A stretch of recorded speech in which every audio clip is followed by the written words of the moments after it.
So we just did a run with Garen here going up against Lysandra, and we're quite successful. But let's go through some other relic options for him and other builds that will work quite well. Starting off, just quickly looking at his constellation, he has the round start. You get a fleeting single combat in your hand, so this allows an ally and an enemy to strike each other.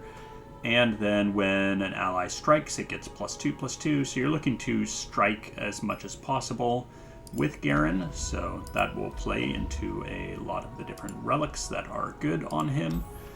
First of all, why did I take that out? We should go through the relics that were used for the run that I did.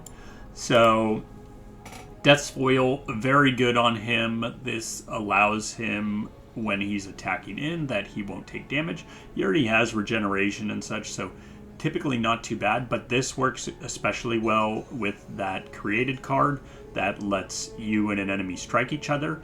If you use that while you're attacking in with him, you can basically guarantee a +2/+2 before the combat happens, and since you're invulnerable when that, you and the enemy strike each other, he won't take any damage. Even if, so like, let's say you're attacking into a creature that has 12 health as a 5/5, you can still attack in, or I guess he'll be a 6/5 here, but you do your single combat. You end up hitting them, they hit you back, but you are invulnerable, so you get +2/+2. You end up as 8/7, and then you hit them again. So, your first hit was for 6, your second hit was for 8, so you did 14 damage against their creature and you kill it. Whereas normally, just attacking in, you would only do your standard 6 damage. So, yeah, really good to have this. It allows you to safely give him more buffs, and it's quite strong. Challenger, really good on him, especially since he has the regeneration as you grow his stats and whatnot. It's just a good way to make sure that he is not going to die when he's attacking in, and then he can leverage his regeneration the following turn. You can substitute this out for other things that give you Challenger, such as, Chosen by the Stars, you won't get Challenger until later, and you already have regeneration. You do get the benefit of Overwhelm, Faded, and Augment, so like if you're using single combat on him, he will get an extra +2/+1, so that can be quite good, and he'll eventually get Challenger.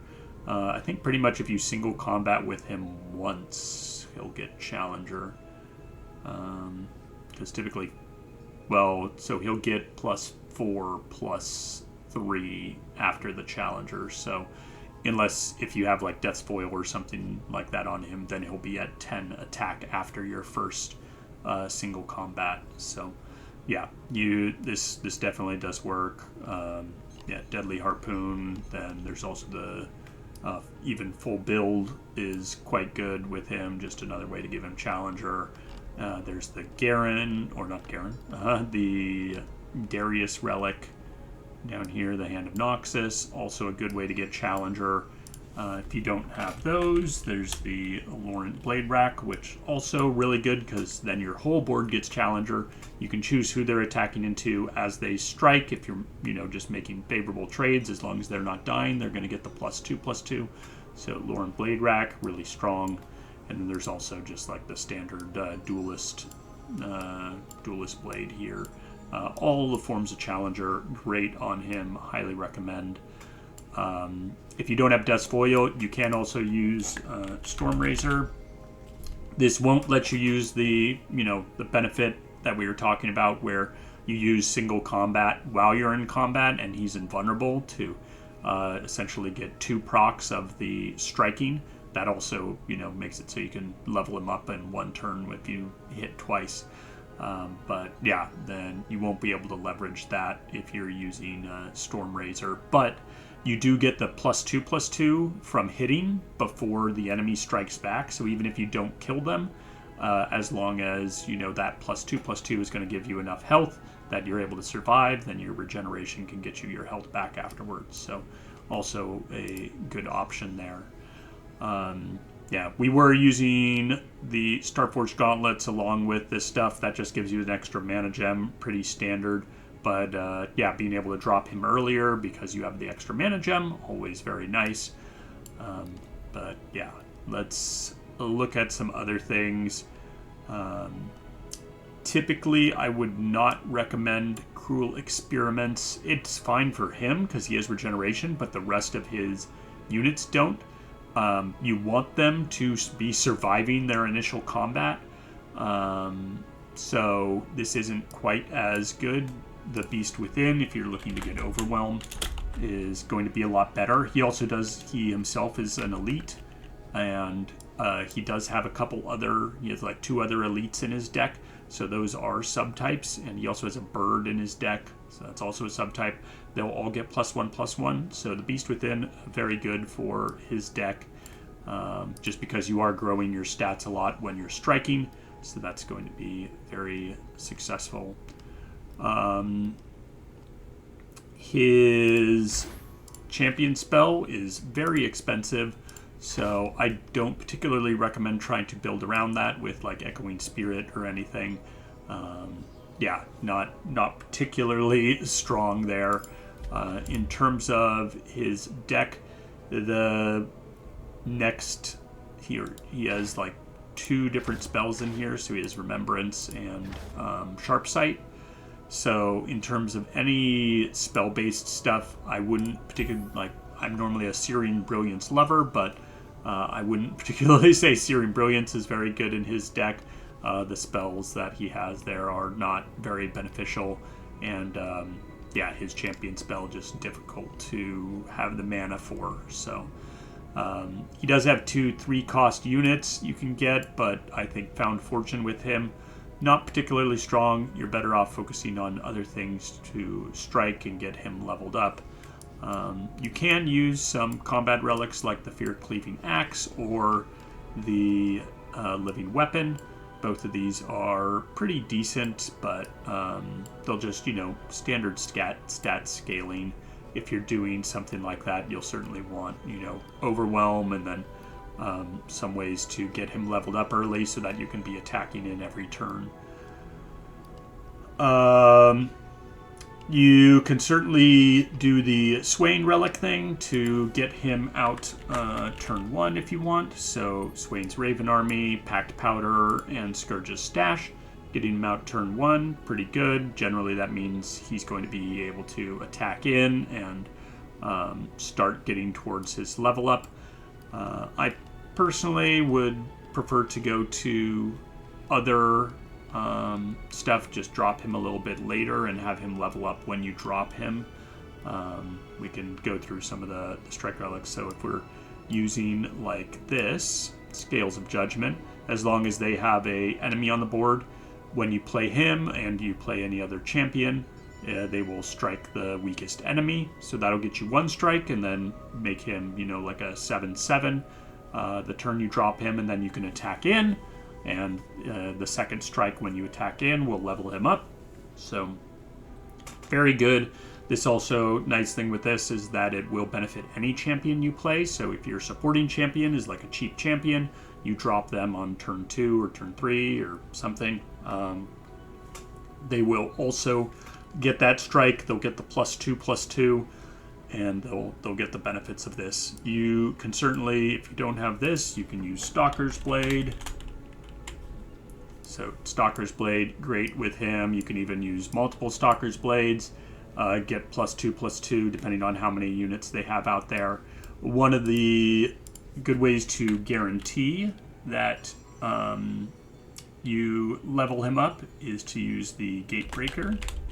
So if you use these, it does give him some minus stats at the start, but each of these strikes, so he'll be like a 3/5 initially when you're dropping him, but so it'll hit the Nexus for 3, he becomes a 5/7, then it hits the Nexus for 5, and he becomes a 7/9, and then he'll strike the weakest enemy. So it will happen in this order. He'll strike the weakest enemy for 7, or yeah, sorry, yeah, strike them for 7. He'll become a 9/11. So yeah, just dropping him with this build, you have a 9/11, and he's already leveled up. Really good. So, and this will, even if they have nothing on the board, you can still drop him. He will level up off this, and then you can attack in with him. And the future turns, once he's leveled up, he gives you a rally every turn, so then you can just start attacking in with him. So really strong. Definitely recommend using these if you don't have any of the epic relics. Even oftentimes that's just better than a lot of the epic relic builds that you can do. Yeah, I wouldn't particularly recommend Formidable. You do get extra stats whenever you're striking, but he doesn't really have any other scaling with health. It is nice that he has regeneration, but you're scaling your power the same as you're scaling your health because it's +2/+2. So yeah, I don't think there's any particular reason to go for Strength of Stone. I like Strength of Stone on a lot of characters, but not particularly on Garen. I don't think there's a special build around with that. We already talked about the spells. No real spell builds for him that I'm aware of anyway. You can do the Crown Guard Inheritance plus the double Gate Breaker. This way, if you want to, you can specifically drop him on the enemy's turn and get the rally, but he does already give you a rally every turn.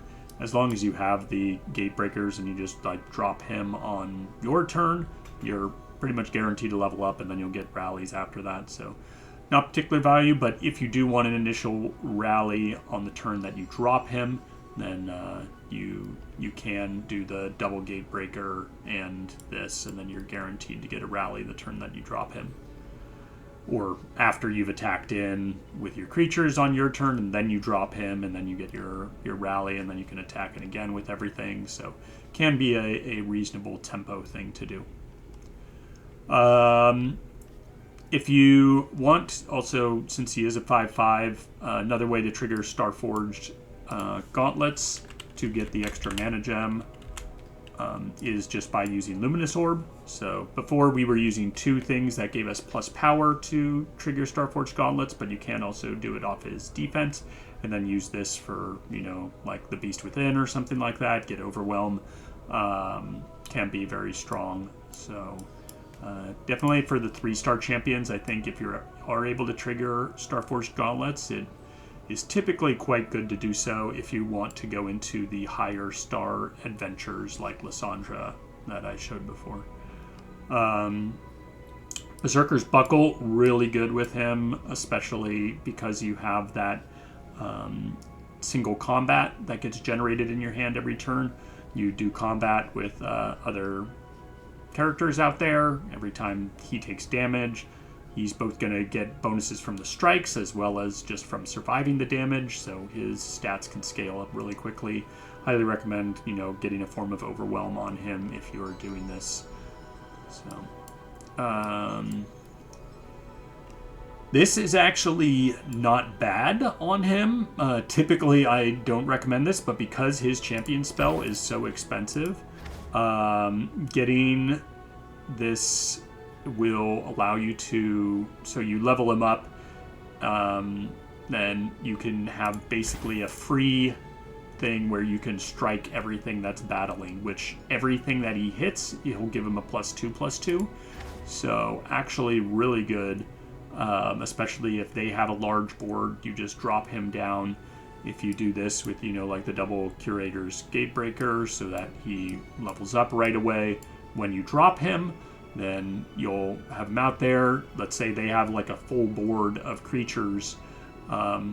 You just drop him on the board. You can just defend with just him pretty much, and then use your free spell to pretty much wipe their whole board when they're attacking into you. So yeah, this is a really good way to all of a sudden get a tempo swing If you are worried about the enemy building up too much and you're making non-optimal trades before, but then he will just become absolutely massive. He's gonna, if he's striking essentially 6 other creatures, he's gonna get +12/+12 before the combat even finishes. So yeah, really good.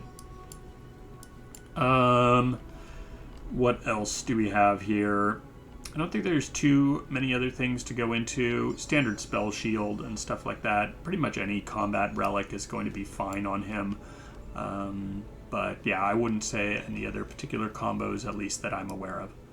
So anyway, hope you enjoyed the build breakdown for Garen, and let me know if you have any questions, and I'll try to answer them as best I can.